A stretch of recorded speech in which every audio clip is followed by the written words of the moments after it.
Alright guys, so picking up where we left off, I said I was going to talk more about the people and a little bit of the opportunities I got as a really younger YouTuber. Younger and less popular, I guess you could say. So, back in early 2010, there were a few YouTubers that were giving smaller YouTubers opportunities to post on their channel for at the time, I think it was like either $50 or $40 or something like that. And now I know that value seems kind of sketchy, or the system of paying someone to upload for their channel. But if you think about it, it was essentially an advertisement. Now, I'm sure most of you watch the Super Bowl. You don't think that Bud Light or Doritos or whoever paid for that commercial just got on there for free. No, they paid lots of money to have their commercial and their product on a globally viewed network and show that was put on. So I thought of it that way, as advertisement. And what I did was I was able to get on Wings of Redemption's channel. I made a video for two of them, really for him, because one of the videos he messed up. And then FPS Kyle's channel, which at the time was FPS Russia, when it actually had gaming videos on it and not these gun shooting high professional videos. So at the end of my two Wings videos, I think I was up to 1,000 subscribers.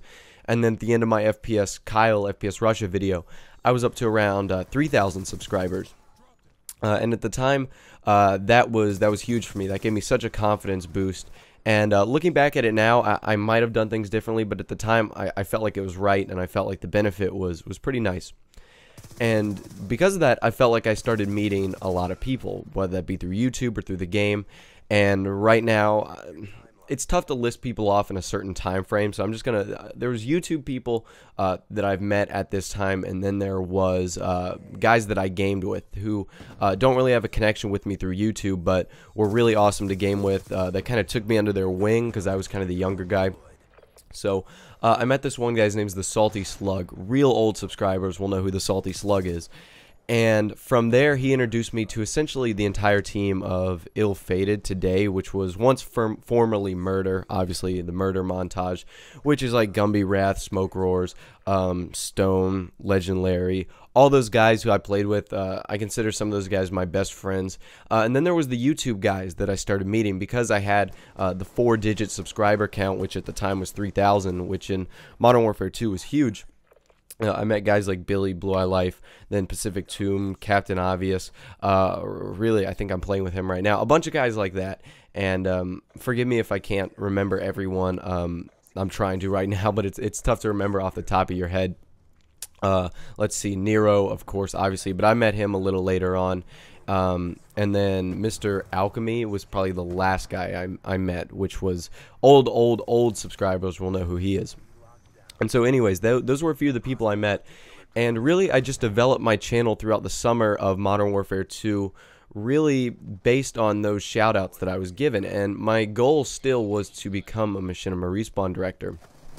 And at the time, you know, I didn't really know the best approach to get on, because at the time that Respawn Club was pretty exclusive. Not to say that it's not exclusive today, but there are far few more directors on there than there was, let's say, in late 2010.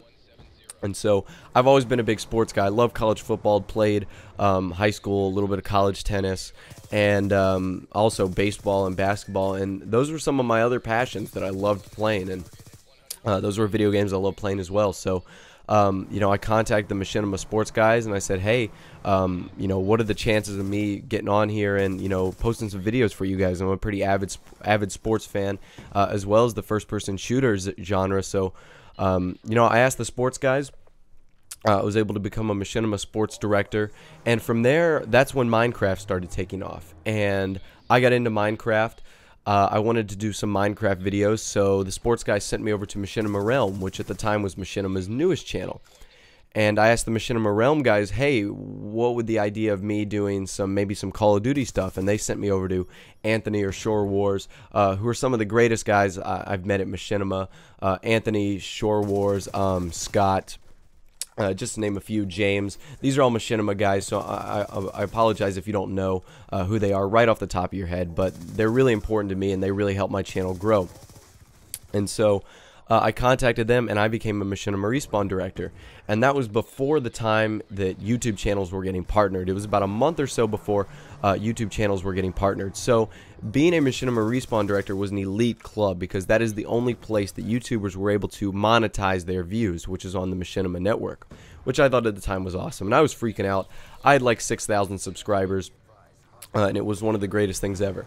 And then Black Ops came out, and Black Ops was really the first time that I put effort, not really, I shouldn't say effort into my channel, but all through Modern Warfare 2, I'd been really in school, younger high school, freshman, sophomore, and had a really erratic YouTube schedule. Didn't post as often, or would go about a week or two without posting, then post 3 videos in a week.